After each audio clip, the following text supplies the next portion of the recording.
Hi ಎಲ್ರಿಗೂ, ಅವಲಕ್ಕಿಯಿಂದ ಬಿಸಿಬೇಳೆಬಾತ್ ಯಾವ ಥರ ಮಾಡ್ಕೊಳೋದು ನೋಡೋಣ ಬನ್ನಿ.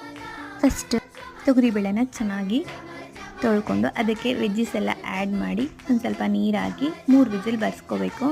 ಆನಂತರ ಉದ್ದಿನಬೇಳೆ ಕಡಲೆಬೇಳೆ ಎರಡೂ ಉರಿಬೇಕು. ಕಡಲೆಬೇಳೆ ಖಾಲಿಯಾಗಿದೆ, ಸೊ ಹಾಗಾಗಿ ಉದ್ದಿನಬೇಳೆ ಒಂದೇ ಹುರ್ಕೊತಾ ಇದ್ದಾರೆ. ಅದಕ್ಕೆ ಉಪ್ಪು, ಅರಿಶಿಣ, ಒಂದು ಸ್ವಲ್ಪ ಖಾರ, ಗರಂ ಮಸಾಲ ಇದೆಲ್ಲ ಹಾಕಿ ಪೌಡರ್ ಮಾಡಿ ಇಟ್ಕೋಬೇಕು. ಕುದಿರೋ ಮಿಶ್ರಣಕ್ಕೆ ಒಂದು ಸ್ವಲ್ಪ ಹುಣಸೆ ರಸ, ಮಾಡ್ಕೊಂಡಿರೋ ಪೌಡರು, ಒಂದು ಸ್ವಲ್ಪ ನೀರು ಹಾಕಿ ಒಂದು ಸ್ವಲ್ಪ ಬೆಲ್ಲ ಹಾಕಿ ಕುದಿಸ್ಕೋಬೇಕು. ಆನಂತರ ಅವಲಕ್ಕಿನ ಒಂದು ಸ್ವಲ್ಪ ಚೆನ್ನಾಗಿ ತೊಳೆದು ಆ್ಯಡ್ ಮಾಡ್ಕೋಬೇಕು. ಒಂದು ಕುದಿ ಬಂದರೆ ಸಾಕು, ಅವಲಕ್ಕಿ ಇಲ್ಲಾಂದರೆ ಪೂರ ಮೆತ್ತಗಾಗ್ಬಿಡುತ್ತೆ. ಒಂದು ಕುದಿ ಬಂದ ನಂತರ ಅದಕ್ಕೆ ಲಾಸ್ಟಲ್ಲಿ ಕೊತ್ತಂಬರಿ ಸೊಪ್ಪು ಆ್ಯಡ್ ಮಾಡಿ ಒಗ್ಗರಣೆ ಕೊಟ್ಕೊಂಡ್ರೆ ಬಿಸಿ ಬಿಸಿಯಾಗಿರೋ ಅವಲಕ್ಕಿ ಬಿಸಿಬೇಳೆಬಾತ್ ರೆಡಿಯಾಗಿರುತ್ತೆ. ಎಷ್ಟು ಚೆನ್ನಾಗಿದೆ ಅಲ್ವಾ?